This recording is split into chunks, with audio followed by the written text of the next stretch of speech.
ام المومنین سیدہ عائشہ رضی اللہ تعالیٰ عنہ فرماتی ہیں کہ ایک دن حضور کا دریا رحمت جوش میں تھا اور حضور نے فرمایا عائشہ جو مانگنا ہے مانگ لو۔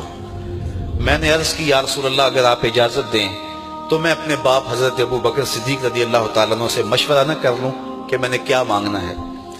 تو فرمایا کہ جاؤ مشورہ کر لو، مشورے کی اجازت بھی ہو گئی۔ میں اپنے والد گرامی کی خدمت میں حاضر ہوئی اور کہا کہ دریائے رحمت جوش میں ہے اور رحمت کا باڑا برس رہا ہے۔ حضور نے فرمایا عائشہ جو مانگنا ہے مانگ لو، یہ اتنا سنہری موقع ہاتھ آیا ہے تو میں چاہتی ہوں کہ کوئی مانگوں تو اہم شے مانگوں، تو آپ کی خدمت میں حضور سے اجازت پا کے حاضر ہوئی ہوں، مجھے بتایا جائے کہ میں حضور سے کیا مانگوں تاکہ کوئی چھوٹی چیز نہ مانگوں، بڑی چیز مانگوں۔ تو حضرت ابو بکر رضی اللہ تعالیٰ عنہ نے فرمایا کہ بیٹا حضور سے جا کے کہنا کہ معراج کی خلوت خاص میں اللہ نے آپ سے جو راز کی باتیں کی تھی ان باتوں میں سے ایک بات بتا دو۔ مانگا بھی تو علم مانگا، اور عائشہ میرے سے وعدہ کرو جو حضور بتائیں مجھے بھی آ کے بتانا ہے۔ ام المومنین حاضر خدمت ہو گئیں۔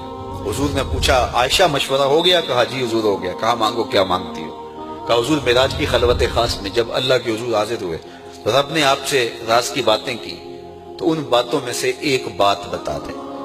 حضور مسکرا پڑے، اس بات پہ مسکرائے ہوں گے میرے یار غار کا انتخاب کیسا ہے، یا اس بات پہ مسکرائے ہوں گے کہ راز کی بات بتا دوں تو راز راز نہ رہا، لیکن وعدہ کیا تھا۔ کہا عائشہ سنو، جب میں قرب خاص میں پہنچا تو میرے مالک نے مجھ سے راز کی جو باتیں کی ان میں سے ایک بات یہ تھی، محبوب تیری امت میں سے کوئی شخص کسی شخص کا ٹوٹا ہوا دل جوڑ دے تو میرے اوپر لازم ہے بغیر حساب کے جنت عطا کرو۔ ام المومنین بہت خوش ہوئی اور اپنے والد گرامی سیدنا ابو بکر صدیق رضی اللہ تعالیٰ عنہ کے پاس آئیں اور ساری کہانی سنائی۔ بہت خوش تھی، لیکن حضرت ابو بکر صدیق رضی اللہ تعالیٰ عنہ نے سنا تو رونے لگے۔ تو ام المومنین سیدہ عائشہ رضی اللہ تعالیٰ عنہ نے عرض کیا میرے والد گرامی یہ بات رونے والی تو نہیں ہے، ہم بسا اوقات کسی دکھی کے کام آ جاتے ہیں، کسی کا دکھڑا بیٹھ کے سن لیتے ہیں، کسی کی ڈھارس بنا دیتے ہیں، کسی کے کام آ جاتے ہیں، یہ تو بخشش کا بہانہ ہاتھ آ گیا اور آپ اس پہ رو رہے ہیں۔ تو فرمانے لگے عائشہ اس کو معکوس بھی پڑھو، تصویر کا دوسرا رخ بھی دیکھو، اگر کوئی شخص کسی کا ٹوٹا ہوا دل جوڑ دے تو بغیر حساب کے جنت میں جائے گا، اس کا دوسرا رخ یہ ہے اگر کوئی کسی کا دل توڑ بیٹھے تو سیدھا جہنم میں جائے گا۔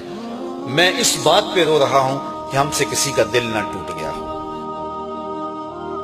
حضور نے فرمایا اللہ اس شخص کے چہرے کو تر و تازہ رکھے جس نے میرے سے کوئی حدیث سنی، پھر جیسے سنی اس کو ویسے آگے پہنچا دیا۔